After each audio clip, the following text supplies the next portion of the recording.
ভাইরা আমার, রমজান মাস শেষে তিনটি আমল যদি আপনি ধরে রাখতে পারেন, তিনটি কাজ, রমজান চলে গেছে, এই তিনটা কাজ আপনি ছাড়েন নাই, এগুলো যদি আপনি ধরে রাখতে পারেন, ইনশাআল্লাহ আপনার জীবনটা রমজানময় হয়ে যাবে, গোটা বছরটা আপনার জন্য রমজান হয়ে যাবে এবং আপনার রমজানের ইবাদত সাধনা, সিয়াম সাধনা, সমস্ত বন্দেগী এবং ভালো কাজ সার্থক হয়ে যাবে যদি রমজানের তিনটা জিনিসকে আপনি ধরে রাখতে পারেন। কয়টা জিনিস?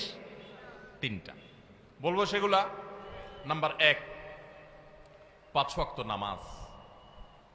আমাদের অনেক ভাইরা আছি সারা বছর নামাজের ব্যাপারে গাফিলতি, উদাসীনতা করলেও রমজানে কোনো গাফিলতি করি নাই। আলহামদুলিল্লাহ, রমজান মাসটা পুরা মাস নামাজ পড়ার চেষ্টা করছি। অনেকে আছেন না, কিন্তু রমজানের পরে এখন আর নিয়মিত পারতেছেন না। ভাই, আর কিছু না পারেন, বেশি কিছু না পারেন, রমজানে যে 5 ওয়াক্ত নামাজের অভ্যাস করছেন ওই অভ্যাসটা ধরে রাখেন। মরণ পর্যন্ত 5 ওয়াক্ত নামাজে কোনো ছাড়, কম্প্রোমাইজ দিয়েন না, কোনো প্রকার ত্রুটি করিয়েন না।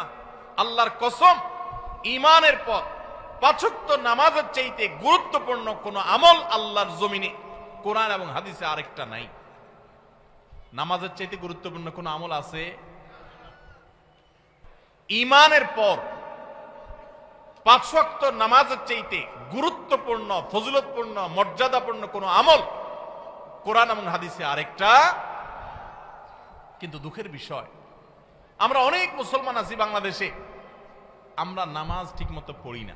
কেউ 4 ওয়াক্ত পড়ে, ফজর পড়ে না, অথবা পড়লে 7টা বাজে উঠি পড়ে।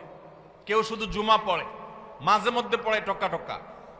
এরপর তিনি আবার নিজেকে খাঁটি মুসলমান দাবি করেন। আবার মুখে বলেও অনেকে, নামাজ না পড়লে কি হয়েছে? কি আছে? ঈমান আছে। নামাজ না পড়লে কি হয়েছে? কি আছে? ওনার ঈমান আছে। এটারে বলে মামুর বাইর আবদার। নামাজ পড়বেন না, আবার বলবেন ঈমান সব ঠিকঠাক আছে। এটা হলো মামুর বাইর আবদারের মতো, মানে বোগাস আবদার, ভিত্তিহীন আবদার। এ আবদার কোরআন সুন্নাহ সম্মত নয়। ওমর ফারুক রাদিয়াল্লাহু তাআলা আনহু বলেছেন, লা হাজ্জা ফিল ইসলাম লিমান তারাকাস সালাহ। যে মুসলমানের সন্তান নামাজ পড়ে না, নামাজ ত্যাগ করে ইচ্ছাকৃত ঠান্ডা মাথায়, ইসলামে তার কোনো হিস্সা নাই, কোনো অংশ নাই, তার ইসলামে কোনো ভাগ নাই, ইসলামে তার কোনো নাম নিশানা নাই, যে নামাজ ইচ্ছাকৃত ত্যাগ করে। অনেক ইমামদের মতে ইচ্ছাকৃত ঠান্ডা মাথায় কেউ নামাজ ত্যাগ করলে সে ইসলাম থেকে খারিজ হয়ে যায়। এত জঘন্য ব্যাপার। অন্য যত আপনি গুনাহ করেন না কেন, গুনাহের কারণে আপনি পাপিষ্ঠ হবেন, অপরাধী হবেন, শাস্তিযোগ্য হবেন, কিন্তু বেঈমান হবেন না। নামাজ এমন একটা আমল, অনেক ইমামদের মতে এই নামাজ ত্যাগ করলে মানুষ বেঈমান হয়ে যায়, কাফের হয়ে যায়। আমাদের বাংলাদেশে মানুষের ঈমান মাশাআল্লাহ এত মজবুত, এটা লোহা দিয়া পিটাইলেও, কামারের লোহা দিয়ে পিটাইলেও আমাদের ঈমান যায় না।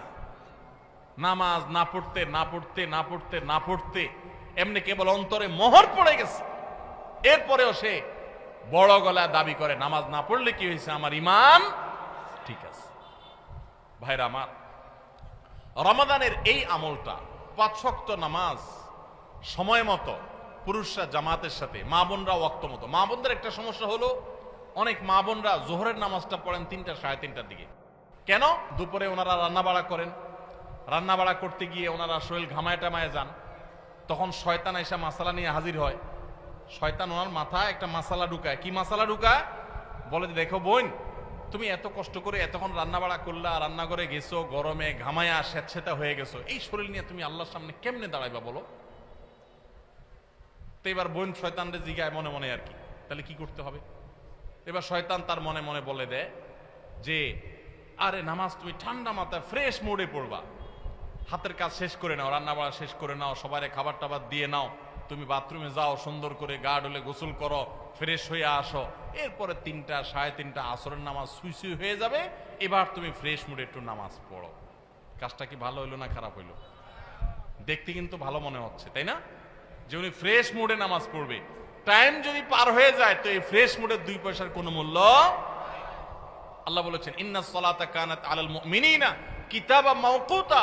নামাজ ইমানদার জন্য নির্দিষ্ট সময় পড়াটা ফরজ করা হয়েছে। এজন্য মা বোনরা সময় হওয়ার পর দেরি না করে, অনেক মা বোনরা মসজিদে আজানের অপেক্ষা থাকেন, বলে মসজিদে পুরুষরা নামাজ না পড়লে মহিলারা বাসায় নামাজ পড়া যাবে না। না ভাই, পুরুষদের উপর ইসলাম এত ঝুলায় রাখে নাই মা বোনদেরকে। আরে মা বোনদেরকে যে পাওয়ার ইসলাম দিয়েছে, পৃথিবীর নারীবাদীদের 14 গোষ্ঠীর জন্মের বহু আগে ইসলাম নারীদেরকে আকাশে তুলে রেখেছে। এরা এগুলা চিন্তাও করতে পারবে না, এত মর্যাদা দিয়েছে। উমরা যাবেন, পুরুষ হইছেন তো জোরে জোরে তলবিয়া পড়া লাগবে, রোজা আছেন আর গায়ে রোজা আছেন, কোনো মাফ নাই, ছাড় নাই। আর মহিলা হলে আস্তে আস্তে পড়বে, রিল্যাক্স মুড, কোনো টেনশন নাই, কি আরাম, চিন্তা করেন। পুরুষ হইছেন 5 ওয়াক্ত মসজিদে দৌড়ায় যায় জামাতের সাথে নামাজ পড়তে হবে, আর জামাতের সাথে নামাজ না পড়ে অবহেলা করে বাসায় নামাজ পড়ছেন তো খবর আছে, আযাব আছে, আপনি ওয়াজিব তরক করেছেন, গুনাহগার। আর মা বোন মসজিদে যাওয়ার ডিউটি নেই, বাসা পড়লেই পুরুষদের সমান সওয়াব পাবে। ভাই একটা একটা কইতে আমি দেখাই, অন্তত 10-20টা আমল আমি দেখাতে পারবো যে পুরুষদেরকে আল্লাহ এবং তার রাসূল কষ্ট করে করতে বলেছেন। একই কাজ মহিলাদের বিনা কষ্টে আরামসে রিল্যাক্স মোডে করতে বলেছেন, সওয়াব সমান, কোন কোন ক্ষেত্রে আরো বেশি। নবী সাল্লাল্লাহু আলাইহি সাল্লাম বলেছেন ওয়া বুয়ুতুহুন্না খায়রুল লাহুন্না, নবীজির মসজিদে এসে পুরুষরা নামাজ পড়ে যে সওয়াব পাবে, যেই মহিলা নবী সাল্লাল্লাহু আলাইহি সাল্লাম পিছনে নামাজ পড়তে চেয়েছেন তিনি বলেছেন তুমি তোমার বাসায় পড়লে সওয়াব আরো বেশি হবে। মা বোনদেরকে ইসলাম এত সুযোগ দিয়েছে। তো যাই হোক, এত সুযোগ পাওয়ার পরও অনেক মা বোন তারা হেলায় হারা রমজানের এই আমলটা যদি ধরে রাখতে পারেন, পুরুষরা ওয়াক্ত মতো জামাতের সাথে আর মা বোনরা ওয়াক্ত হয়ে গেলে নিজ জায়গায় দেরি না করে নামাজ পড়ে ফেলেন, ইনশাআল্লাহ আপনার রমজান 30 দিনের হবে না, আপনার রমজান 365 দিনের হবে। সবাই 5 ওয়াক্ত নামাজ ঠিকমতো পড়বো তো ইনশাআল্লাহ। যার 5 ওয়াক্ত নামাজ যত সুন্দর, সে তত আপার ক্লাসের মুসলমান, তার তাকওয়া তত স্ট্রং, তত মজবুত। যার নামাজ যত সুন্দর। নামাজ কিভাবে সুন্দর হয়? ধীরে সুস্থে পড়লে, সময় মতো পড়লে, মনোযোগ নিয়ে পড়লে, খুশু খুশুর সাথে পড়লে, সুন্দর কেরাত দিয়ে পড়লে, শুদ্ধ করে পড়লে, ভালোভাবে পড়লে, আস্তে আস্তে রুকু, আস্তে আস্তে সিজদা, সবকিছুতে গতি ভালো না ভাই। মোবাইল নেটে গতি ভালো, নামাজের মধ্যে গতি ভালো না। নামাজের গতি যত কম হবে, যত স্লো হবে, যত আস্তে আস্তে হবে, যত ধীরে ধীরে হবে, তত নামাজের মর্যাদা আল্লাহর কাছে বেশি হবে। আপনার মসজিদে যে মুসল্লি সবচেয়ে বেশি সময় নিয়ে নামাজ পড়ে, আপনি বুঝবেন এই লোকটা সবচেয়ে আপার ক্লাসের মুসলমান। নামাজের ক্ষেত্রে অন্তত, তার অন্য ক্ষেত্রে ত্রুটি থাকলে সে অবশ্যই দোষী হতে পারে, বাট নামাজটা তার সবচেয়ে সুন্দর, কারণ সে নামাজের সবচেয়ে বেশি সময় নিচ্ছে। এই জন্য সময় নিয়ে ধীরে ধীরে সুন্দর করে নামাজ পড়বো তো ইনশাআল্লাহ। রমজানে যারা নামাজ পড়ছেন ভাই, মরণ পর্যন্ত নামাজ পড়বেন। আপনারা কোরআনের একটা আয়াত শুনেছেন, জাহান্নামীদেরকে যখন জাহান্নামে নিক্ষেপ করা হবে, জাহান্নামীদের সাথে জান্নাতীদের কনভারসেশন হবে, কথোপকথন হবে। জাহান্নামীদেরকে জিজ্ঞাসা করা হবে মা সালাকাকুম ফি সাকার, তোমাদের কোন অপকর্মে, কোন বদভ্যাসে, কোন খারাপ কাজ তোমাদেরকে জাহান্নামে এনেছে বলো। তারা বলবে ভাই ক্বালু লাম নাকু মিনাল মুসাল্লিন, ক্বালু লাম নাকু মিনাল মুসাল্লিন। জাহান্নামীরা বলবে আমাদের যেই অপকর্মে, যেই পাপের কারণে আজ জাহান্নামে আসতে হয়েছে, সে পাপ হলো যে আমরা মুসাল্লি ছিলাম না দুনিয়াতে, 5 ওয়াক্ত নামাজ ঠিকমতো পড়তাম না। ভাইরে, যা করেন না করেন সবকিছুর আগে 5 ওয়াক্ত নামাজটা ঠিক করেন। ইমানদারের জীবন যাবে, নামাজ যেতে পারে না ভাই, কোনো অবস্থাতে না, কোনো অবস্থাতে না। নামাজ ত্যাগ করার কোনো সুযোগ নেই। নামাজ এমন ইবাদত, দেখেন আপনার কাছে যদি পানি না থাকে, ওযু করার মতো পানি না থাকে, তাহলে তো নামাজ মাফ নাকি? যে পানি নাই বেচারা কি করবে? পানি না থাকলে কি করতে হবে? মাটি দিয়ে তায়াম্মুম করতে হবে। আপনার সতর ঢাকতে হয় নামাজের জন্য, পুরুষের নাভি থেকে হাঁটু পর্যন্ত। সতর ঢাকার মতো কাপড়ও যদি না থাকে, এরকম কোন পরিস্থিতি আল্লাহ না করুন যদি আপনি পড়েন, তাহলে তো নামাজ মাফ নাকি? জি না। ওই অবস্থায় নামাজ পড়তে হবে। কেউ কেবলা কোন দিকে, কেবলার দিকে নামাজ পড়া ফরজ, এটা নামাজের শর্ত যে কেবলামুখী হওয়া। এখন কেবলা কোন দিকে আপনি কোনোভাবে জানতে পারছেন না, আকাশ মেঘলা বা কোনো কারণে এমন জায়গায় আছেন সূর্য দেখছেন না, কোনো কম্পাস নাই, এমন জায়গায় আছেন কেবলা কোন দিকে আপনি সেটা ফাইন্ড করতে পারছেন না। তো ফাইন্ড আউট করতে না পারলে, কেবলা নিরূপণ করতে না পারলে নামাজ মাফ নাকি? তাহলে কি করবে? কাউকে জিজ্ঞাসা করে পারলে পড়বে, আর জিজ্ঞাসা করার মতো কোনো লোক না থাকলে, কেউ যদি তথ্য দিতে না পারে সঠিক, তাহলে যেই দিকে কেবলা বলে তার মন বলবে সেদিকে ফিরে নামাজ পড়বে, তারপর নামাজ মাফ নাই। কেউ যদি দাঁড়ায় নামাজ পড়তে না পারে, অসুস্থ হয়ে পড়ে, তাহলে তো মাফ নাকি? আল্লাহু আকবার। দাঁড়ায় পড়তে পারে না, তাও মাফ নাই। কি করতে হবে?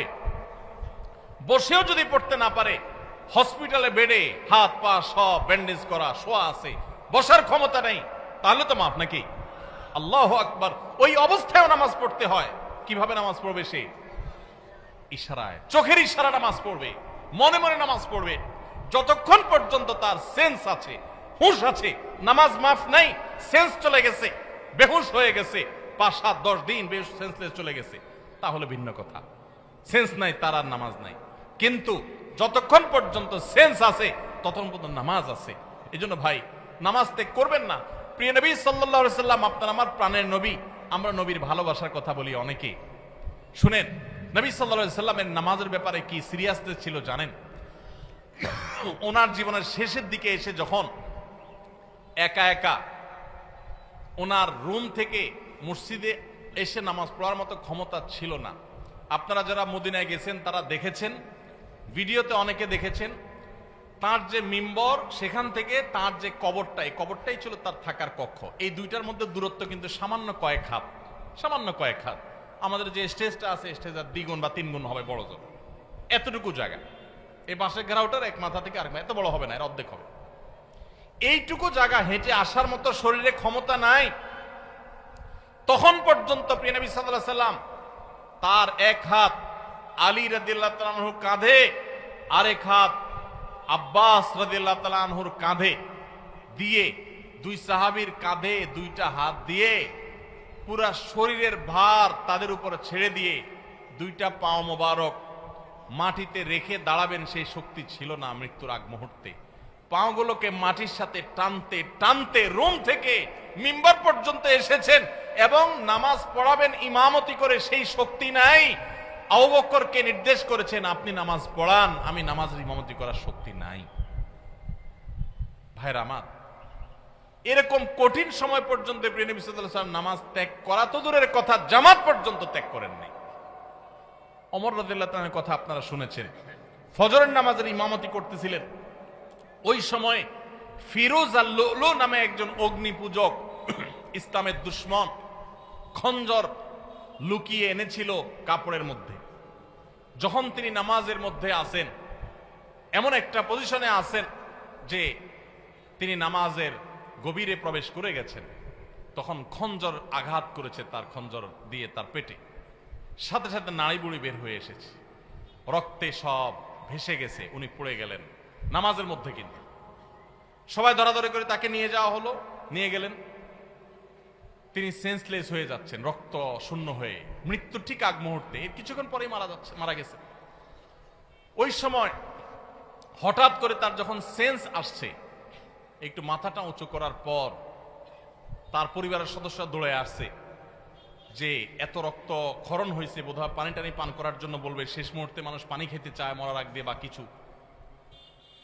যখন তারা দৌড়ে আসছে, উনি তাদেরকে বলতেছেন, নামাজের মধ্যে যে আমার দুর্ঘটনা হলো, মানুষদের নামাজের কি হলো, জামাতের ব্যবস্থা হলো কিনা, নামাজের কি হলো সেই চিন্তা করছেন ওই মৃত্যুর মুহূর্তে পর্যন্ত। ভাইরে, মুসলমানের সন্তান নামাজ ত্যাগ করার কোনো সুযোগ নাই, সে নিজেকে মুসলমান দাবি করতে পারে না। ইমাম আবু হানিফা রাহমাতুল্লাহ আলাইহির মত যে যদি কেউ নামাজ ত্যাগ করে এবং তার মধ্যে অপরাধ বোধ থাকে যে আমি অন্যায়কারী, উচিত না আমার কাজটা করা, আমি শুরু করবো ইনশাআল্লাহ, আল্লাহ আমায় মাফ করুন, এরকম বোধ যদি কারোর মধ্যে থাকে, সে কাফের হবে না, কিন্তু নামাজ ত্যাগ করা ঠিক। নবী সাল্লাল্লাহু আলাইহি ওয়াসাল্লাম বলেছেন, আল-আহাদুল্লাযী বাইনানা ওয়া বাইনাহুম তারকুস সালাহ। একজন অমুসলমানের সাথে আমাদের পার্থক্যের জায়গাটা হলো নামাজ ত্যাগ।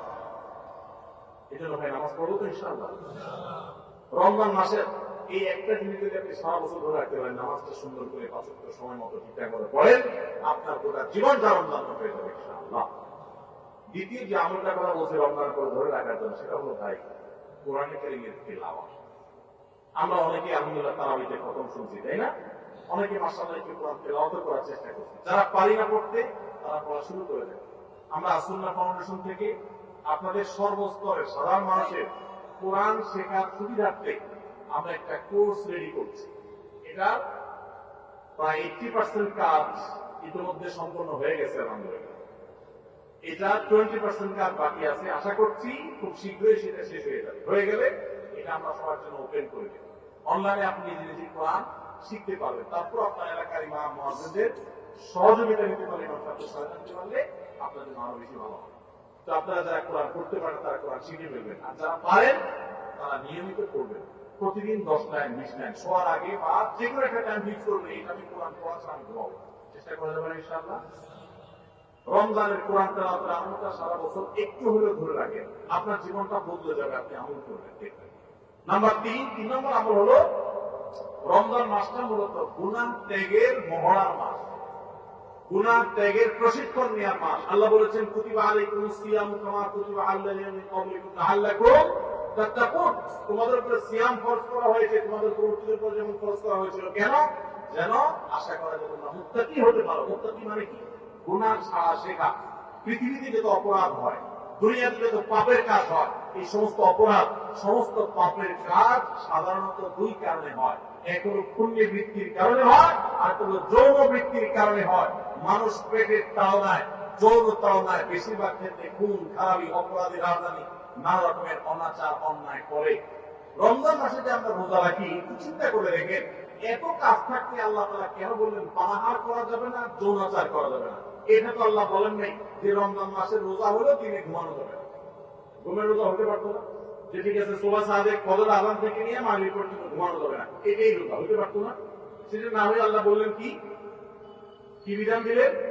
যে সুবহ সাদেক থেকে নিয়ে সূর্য ডোবা পর্যন্ত দুইটা কাজ করা যাবে না। কয়টা কাজ? একটা হলো পানাহার করা যাবে না, খাওয়া পান করা যাবে না, আরেকটা হলো যৌনাচার করা যাবে। কেন ভাই? এর কারণ হলো এই দুইটা জিনিসকে যদি মানুষ কন্ট্রোল করা শিখে, এই দুইটা জিনিসকে মানুষ যদি নিয়ন্ত্রণ করা শিখে, মানুষ এমনি ফেরেশতা হয়ে যাবে। সমাজে কোনো অন্যায় থাকবে না, কোনো অপরাধ থাকবে না, অপরাধ প্রবণতা থাকবে না। আমরা যতটা অপরাধ করি মুসলমান নামধারী হওয়া সত্ত্বেও, ততটা আমাদের মধ্যে এই দুইটাকে আমাদের কন্ট্রোল করার ক্ষমতা না থাকার কারণে যত ঘুষ, যত সুদ, যত দুর্নীতি, যত অনাচার, যত আর্থিক অনিয়ম, যত অপরাধ, আর্থিক অপরাধ হয়ে থাকে, এই সবগুলো হয়ে থাকে দুর্নীতির কারণে। মানুষের ক্ষুধা, মানুষের টাকার লোভ, মোহ, এগুলোর কারণে। আমাদেরকে ইসলাম রোজার মাধ্যমে সেটাকে কন্ট্রোল করা শিখাইছে যে বান্দা, তোমার পেটে ক্ষুধা আছে, তোমার সামনে খাবার আছে, তোমার পেটে, তোমার গলা পিপাসা লেগেছে, তোমার সামনে পানি আছে, কেউ দেখছে না, বদ্ধ রুমে আছো, সিসি ক্যামেরাও নাই, তুমি একা একা রুমে আছো, চুপচাপে খেয়ে নিলে খেয়ে নিতে পারো, পানি পান করলে করতে পারো, কিন্তু আপনি করছেন না। এই যে আমার সামনে সুযোগ আছে কিন্তু আমি খাচ্ছি না, কেন? আল্লাহ নিষেধ করেছে। ঠিক একইভাবে আমার সামনে ঘুষ নেওয়ার সুযোগ আসবে, সুদ নেওয়ার সুযোগ আসবে, দুর্নীতি করার সুযোগ আসবে, চাঁদাবাজি করার সুযোগ আসবে, মাস্তানি করার সুযোগ আসবে, আর্থিক অনিয়মের সুযোগ আসবে, রাষ্ট্রীয় সম্পদ আত্মসাতের সুযোগ আসবে, রিলিফের টাকা মারার সুযোগ আসবে, অন্যায় করার সুযোগ আসবে, 2 নম্বর পথে কামাই সুযোগ আসবে, কিন্তু আমি করবো না। কেন? আমার আল্লাহ নিষেধ করেছে। যে আল্লাহর ভয়ে রোজা রেখে আমি খাই নাই, যে আল্লাহর ভয়ে রোজা রেখে আমি পান করি নাই, যে আল্লাহর ভয়ে আমার পিপাসা ছিল, ক্ষুধা ছিল, খাবারও ছিল, কিন্তু আমি সেগুলো ধরি নাই, সেই আল্লাহর ভয়ে আমি সারা বছর যদি দুর্নীতি ছেড়ে দিই, তাহলে সমাজটা ফেরেশতা হয়ে যাবে না? ঠিক একইভাবে যৌন বৃত্তির কারণে, যৌন তাড়না আকাঙ্ক্ষার কারণে, এটা নিয়ন্ত্রণহীন হওয়ার কারণে মানুষ খুন খারাপি, মাদক, নানা রকমের অপরাধের সাথে মানুষ জড়িয়ে পড়ে। ইসলাম বলেছে আমাদের রোজার মাধ্যমে সেটাকে কন্ট্রোল করা শিখবে। দেখুন, গোটা পৃথিবী, ভোগবাদী দুনিয়া, আজকের এই পৃথিবী আপনাকে শুধু ভোগের কথা বলবে। যত বিজ্ঞাপন, বিলবোর্ড দেখবেন, যত প্রচারপত্র দেখবেন, যত বিজ্ঞাপনে ভিডিও দেখবেন, যত অ্যাডভার্টাইজমেন্ট দেখবেন, সবগুলো দেখবেন ভোগ, ভোগ এবং ভোগ। এই যে পয়লা বৈশাখ গেল, শুধু ভোগ আর কিচ্ছু নাই। খাও দাও, ফুর্তি করো, জামা কাপড় পরো, বাস শেষ। ঈদ আপনাকে বলেছে ভোগ করো, কিন্তু তার আগে ত্যাগ করো। ফিতরা দিয়ে গরিবের মুখে হাসি ফুটাও, এরপর তুমি হাসো। কোরবানির গোশত থেকে নিজে খাও, ওয়া তা'মুল বাইসাল ফকির, গরিবকে খাওয়াও। ইসলামের উৎসবে ভোগও আছে, ত্যাগও আছে, কিন্তু এই সমস্ত বর্ষবরণ টরণ, এই সমস্ত অনুষ্ঠানে শুধু ভোগ আছে, এগুলোতে কোনো ত্যাগের শিক্ষা নাই। গোটা সমাজ আজ উচ্ছন্নে চলে যাচ্ছে, গোটা সমাজ আজ নষ্টের দ্বার প্রান্তে চলে যাচ্ছে। এর অন্যতম প্রধান কারণ হলো আমরা একটা ভোগবাদী পৃথিবীতে আছি। এখন আমাদের সবাই শুধু ভোগ করা শিখে, ত্যাগ শিখে না। এখন সেই যুবক সমাজে পাওয়া যায় না যেই যুবক সে তার সিটটা একজন বয়োজ্যেষ্ঠ মানুষের জন্য স্যাক্রিফাইস করে পাবলিক পরিবহনে উঠে। সেই যুবক পাওয়া যায় না যেই যুবক একজন মুরব্বী মানুষকে দেখে রেসপেক্ট করে রাস্তার পাশে দাঁড়িয়ে শ্রদ্ধা ভরে তাকে সালাম নিবেদন করে। এখন উচ্ছৃঙ্খল যুবক পাওয়া যায়, কিশোর গ্যাং পাওয়া যায়, অপরাধী পাওয়া যায়, সন্ত্রাসী পাওয়া যায়, মাদকের চোরা কারবারি পাওয়া যায়, উচ্ছৃঙ্খল সন্ত্রাসী মাস্তানি করা, চাঁদাবাজি করা যুবক পাওয়া যায়। কিন্তু সমাজে সেই ভালো যুবক হারিয়ে গেছে, কারণ ইসলাম আমাদের জীবন থেকে হারিয়ে গেছে। রমজানের রোজা আমাদেরকে এই বার্তা দিয়েছে যে তোমার খাদ্যের চাহিদাকে, তোমার টাকার লোভকে, তোমার অর্থের মোহকে, তোমার যৌন আকাঙ্ক্ষাকে, এগুলো তুমি কন্ট্রোল করো। রোজা রাখার মাধ্যমে শেখো যে এই টাইমের মধ্যে তুমি করবা না, মনে চাইলেও সুযোগ থাকলেও তুমি করবা না। তোমার সামগ্রিক জীবনে যখনই কোনো অন্যায়ের হাতছানি আসবে, অপরাধের হাতছানি আসবে, অপরাধের সুযোগ তৈরি হবে, দুর্নীতি করার সুযোগ তৈরি হবে, তোমার কোনো গুনাহের কাজ করার সুযোগ তৈরি হবে, মনেও চাইবে, কিন্তু তুমি করবে না। কেন? কারণ আল্লাহ নিষেধ করেছেন। কেউ দেখছে না, আল্লাহ দেখছেন। আল্লাহর ভয় তুমি নিয়ন্ত্রণ করবে। এই নিয়ন্ত্রণটাই রোজা মাস আমাদেরকে শিক্ষা দেয়। রমজান মাস চলে গেছে, আর কিছু করতে না পারেন, রমজানের এই শিক্ষাটা যদি আপনি ধরে রাখতে পারেন, সারা বছর জুড়ে আপনার অফিসে যখন দুর্নীতি করার সুযোগ আসে, তখন যদি আপনার মনে হয় আমি তো রোজা রেখে খাই নাই, পান করি নাই, আল্লাহর ভয়ে কেউ দেখে নাই, তারপরেও করি নাই, তাহলে এখন যে আমি 2 নম্বরই করব, আল্লাহ কি দেখছেন না? আল্লাহ কি এটা নিষেধ করেন নাই যে আল্লাহ রোজা রেখে আমাকে হালাল খানা খেতে নিষেধ করেছেন, হালাল পানীয় পান করতে নিষেধ করেছেন? সেটাকে যদি আমি এত গুরুত্বের সাথে মেনে থাকি, তাহলে এখন হারাম ঘুষ কিভাবে আমি নিতে পারি, হারাম দুর্নীতি কিভাবে আমি করতে পারি, চাঁদা কিভাবে আমি নিতে পারি? আমার তো আল্লাহর ভয় হওয়া উচিত। আল্লাহর সামনে দাঁড়াতে হবে, আল্লাহর সামনে কাপন পড়ে যেতে হবে, সব রেখে চলে যেতে হবে। এই ভয় যদি আপনার মধ্যে কাজ করে, এটা যদি জাগ্রত হয়, আল্লাহর কসম আপনি আল্লাহর ব্যাপারে সুধারণা করতে পারেন, আপনার রোজা সাকসেস, আপনার রমজান সফল, আপনার রমজান আল্লাহর ইবাদত বন্দেগী আল্লাহ যেগুলো করেছেন সেগুলো আল্লাহ কবুল করেছেন, এটা আপনি ধারণা করতে পারেন। যদি রমজান যাওয়ার পরে আপনার অপরাধ করার সময় মনে পড়ে আমি না রোজা রেখে পানাহার করি নাই আল্লাহর ভয়ে, তাহলে এখন এই অন্যায়গুলো করা যাবে না। কার ভয়ে? আল্লাহর ভয়ে। তাহলে 3 নম্বর আমল হলো, রমজান চলে গেছে কিন্তু রমজানের শিক্ষাটা রয়ে গেছে। শিক্ষাটা কি? যে আল্লাহর ভয়ে সমস্ত পাপাচার থেকে, সমস্ত অনাচার থেকে, সমস্ত অন্যায় থেকে বেঁচে থাকবো। বিশেষ করে আপনারা এখানে বেশিরভাগ মানুষ যুবক ভাইরা আছেন, 2-4 জন বন্ধু বান্ধব যখন একসাথে হন, বাসে উঠলেন, মনে করেন কন্ট্রাক্টরের সাথে 1 কথা থেকে 2 কথা বেশ কম হয়ে গেল, শরীরটা, বন্ধু বান্ধব যখন 4-5 জন থাকেন, কলেজ স্টুডেন্ট হন, তখন কিন্তু শরীরের মধ্যে একটা ভাব চলে আসে, আসে না? একা একা থাকলে তো একেবারে বিড়ালের মতো সোজা থাকে, তাই না? ভদ্র মানুষের মতো ভাড়াটা চাইলে দিয়ে দেন। যখন বন্ধু 4-5 জন থাকেন, তখন কন্ট্রাক্টরের সাথে 1 কথা বেশি 2 কথা হইলেই হাতা গোছানো শেখে। এই বেটা, কার সাথে কি বলতেছিস, চিনস? মাস্তানি শুরু হয়ে যায় না? ছোট লোকরা মাস্তানি করে, খুব ভালো করে শুনে রাখবেন। কোন বড় মানুষ, বড় মনের মানুষ, ভালো মনের মানুষ মাস্তানি করে না। গুন্ডামি, মাস্তানে, গায়ের জোর দেখা সব অভদ্র, ছোট লোক, নিচু লোক। কোন ভদ্রলোক কখনো মানুষকে গায়ের জোর দেখাবে? যদি কারোর কোনো কিছুতে গায়ের জোর আগে চলে আসতে হয়, বেশিরভাগ ক্ষেত্রে মাস্তানি, গুন্ডামি করার মানসিকতায়, বুঝতে হবে এটা হলো আস্ত ছোট লোক। ছোট লোক ছাড়া কোনো ভদ্রলোক কোনোদিন কাউকে গায়ের জোর দেখাবে। দুর্বলের প্রতি যদি কেউ চাপিয়ে পড়ে, দুর্বলের প্রতি যদি কেউ ঝাঁপিয়ে পড়ে, এর মতো কাপুরুষ, এর মতো ছোট লোক, এর মতো নিচু লোক আল্লাহর জমিনে আরেকটা নেই। যুবক ভাইরা, মাস্তানি করার জন্য যোগ্যতার দরকার হয় না। মাস্তানি কুকুরে পারে, মাস্তানি বাঘে পারে, মাস্তানি সিংহে পারে, মাস্তানি হিংস্র জীবজন্তু করতে পারে, মাস্তানি সাপে করতে পারে, মাস্তানি আল্লাহর অনেক এই সমস্ত হিংস্র জীবজন্তু প্রাণীরা পারে। বিনয় এটা মানুষ পারে, এটা সবাই পারে না। বিনয়ী হবেন না অহংকারী হবেন? মাস্তানি করবেন না মানুষ উপকারী করবেন? গুন্ডামি করবেন না ভালো মানুষ হবেন? আল্লাহ আমাদের যুবকদেরকে আদর্শ যুবক হওয়ার তৌফিক দান করুন। আল্লাহ আমাদের যুবকদেরকে সমাজের সেরা মানুষ হওয়ার তৌফিক দান করুন। যুবক ভাই, 4-5 বন্ধু যখন মিলবেন, মাস্তানি না করে কোথাও একটা সাঁকো ভেঙে গেছে, কয়েকটা বাঁশ নিয়ে কয়েক যুবক বন্ধু মিলে সেটা ঠিক করে দেন। করে একজন বৃদ্ধ, তিনি কষ্টে আছেন, তার বোঝাটা 2-3 বন্ধু, 4 বন্ধু মিলে একটু তুলে দেন, হালকা করে দেন। ভাইরা আমার, মাস্তানিতে মজা পান আপনারা, আমি জানি। গুন্ডামিতে এক ধরনের মজা পাওয়া যায়, একটু ভাবসাব জাহির হয়, শরীরের মধ্যে একটা অবস্থা তৈরি হয়, বুঝি। কিন্তু ভাই, কখনো কি আপনি একটু বিনয়ী হয়ে দেখেছেন? আপনি কখনো বিনয়ী হয়ে দেখেছেন? সালহাতু সঙ্গবুদি দিল খারাস আজমুদে এক জামানা খাকে বাস। বহু বছর তো পাথর হয়েছিলেন, গুন্ডামি মাস্তানি বহু করেছেন, গায়ের জোর বহু দেখিয়েছেন। প্লিজ পরীক্ষা করে হলেও কিছু কালের জন্য একটু মাটি হয়ে দেখেন। আল্লাহর কসম, গুন্ডামি করে যে মানসিক শান্তি পান, আপনি মাটি হয়ে বিনয়ী হয়ে মানুষের উপকারী হতে পারলে তার চেয়ে বেশি শান্তি পাবেন। মানসিক শান্তি, সুখ পাবেন, সুখ, ভালো লাগে, কাজ করবে। সবাই বিনয়ী হবে তো ইনশাআল্লাহ। চায়ের দোকানে যুবক যদি একা একা বসে, তো মেসিয়ার টি বয়, চায়ের দোকানের কর্মচারী ওই লোকটাকে ভদ্রলোকের মতো বলে, ভাই একটা চা হবে, বা চাচা একটা চা দিবেন।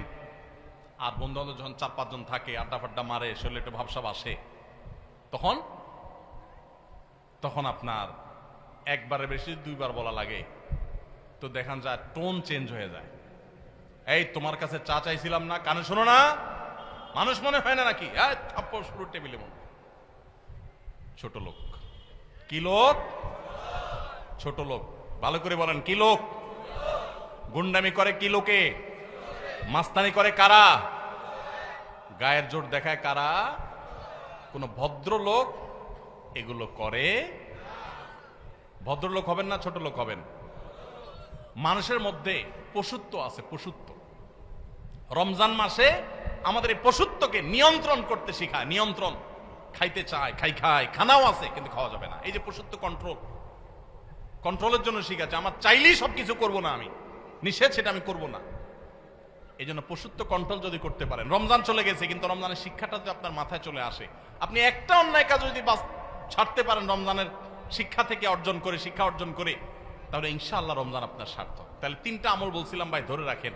নাম্বার 1, রমজান মাস চলে গেছে, 5 ওয়াক্ত নামাজ ছাড়বেন না ভাই, কখনো না। জীবন চলে যাবে, নামাজ ছাড়বেন না, চেষ্টা করা যাবে না ইনশাআল্লাহ। 2 নম্বর হলো, রমজান চলে গেছে, রমজানে কোরআন তেলাওয়াতটা ধরে রাখবেন, হোক সেটা পরিমাণে অল্প অল্প করে পড়া। আর 3 নম্বর হলো যে রমজান মাস চলে গেছে, রমজানের সবচেয়ে বড় এবং প্রধান শিক্ষা হলো সকল গুনাহ পাপের কাজ ছাড়া, সকল অন্যায়, সকল পাপাচার ছেড়ে দিবেন। রমজানের শিক্ষা এটা। ওইটা যদি আপনি একটু ধরে রাখার চেষ্টা করেন, সব ছাড়তে না পারেন, কিছু কিছু গুনাহ যদি ছাড়তে পারেন, কিছু কিছু বদভ্যাস যদি ছাড়তে পারেন, ইনশাআল্লাহ আপনার রমজান শুধু 1 মাসের হবে না, আপনার 12 মাস রমজান হয়ে যাবে, আপনার জীবনটা রমজানময় হয়ে যাবে। চেষ্টা করা যাবে না ইনশাআল্লাহ। ও আরশে আজিমের মালিক, আপনি আমাদের সবাইকে তৌফিক দান করেন, আমাদের সবাইকে মুত্তাকি বানায় দেন, মুত্তাকিদের ইমাম বানায় দেন, মুখলেস নিষ্ঠাবান মানুষ বানায় দেন, নামাজ কায়েমকারী বানায় দেন, সুন্দরভাবে সালাত আদায়কারী বানায় দেন, আল্লাহ কোরআন তেলাওয়াতকারী বানিয়ে দেন, আমাদের অন্তরগুলোকে বিগলিত করে দেন, আমাদেরকে ভালো মানুষ বানায় দেন, ভালো মুসলমান বানায় দেন, নেককার বানায় দেন, মুত্তাকি বানায় দেন, গুনাহ বর্জনকারী বানায় দেন। আল্লাহ, গুনাহ করার স্বাদ আমরা পেয়েছি, আমাদেরকে গুনাহ ছাড়ার স্বাদটা আস্বাদন করার তৌফিক দান করুন। সবাই চেষ্টা করবো না ইনশাআল্লাহ? আল্লাহ আমাদের সবাইকে তৌফিক দান করুন।